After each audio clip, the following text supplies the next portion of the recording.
Private ఎంప్లాయీని. అదేనండి బాబు, ఒక private employee పడే కష్టాల గురించి చెప్పాను కదండి. ఒక మగాడి జీవితంలో అంతకన్నా దారుణమైన కష్టం ఏంటో తెలుసా? పెళ్ళండి బాబోయ్, పెళ్ళి. సార్, అసలు అప్పగింతలో వీళ్ళెందుకండి ఏడుస్తారు? నిజానికి మనం కదండి ఏడవలసింది. మొదట్లో కొత్త కదా, ఆత్రం కొద్ది నెత్తిన పెట్టుకొని చూస్తున్నా. 6 నెలలకే నన్ను తొక్కి నెత్తిన నాట్యం చేయటం మొదలుపెట్టింది. అరే, చిన్న మాట అంటే చాలు, అది పుట్టింటికి వెళ్తానని బట్టలు సర్దుకోవటం. ఏదైనా మాట వస్తే చాలు, తీసుకోలే కట్నం అని చెప్పి పొడవటం. ఏంటో వీళ్ళు తీసిన కట్నం డబ్బులతోనే మనం బ్రతికేస్తున్నట్లు. ఎక్కడికి వెళ్ళినా చెప్పేయాలి, చెప్పిన టైంకి తిరిగి వచ్చేయాలి, అడిగిందల్లా కొని పెట్టాలి.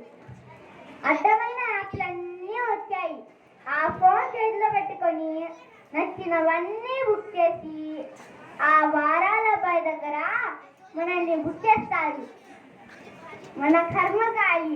ఏదైనా ఫంక్షన్కి ఇన్విటేషన్ వస్తే తెచ్చామే, అక్కడ చీరలు నగలు చూడటం, ఇంటికొచ్చి పెంట పెంట చేయటం.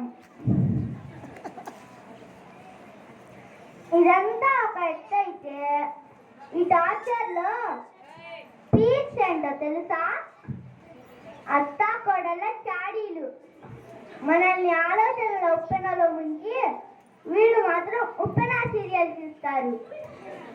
మన ముడ్డి కింద మంట పెట్టి వీళ్ళు మాత్రం మంటలక్క సీరియల్ చూస్తారు. ఎలాగండి దీంతో చచ్చేది? అరిచేది అదే, కరిచేది అదే.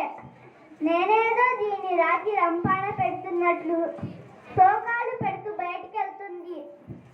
పరువు కాపాడుకోవటం కోసం నేనే బతిమాలి లోనికి తెచ్చుకోవాలి. చంద్రముఖిలా మారిన పెళ్ళాన్ని లైవ్ లో చూడొచ్చు. కాల్ చేస్తుంది సార్. పనిలో పడి లేట్ గా లిఫ్ట్ చేస్తే ఫోన్ కూడా లిఫ్ట్ చేయనంత బిజీ అంటది.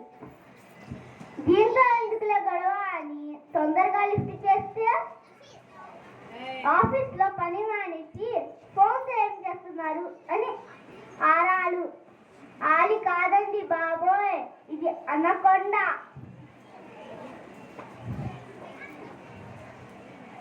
Okay, thank you.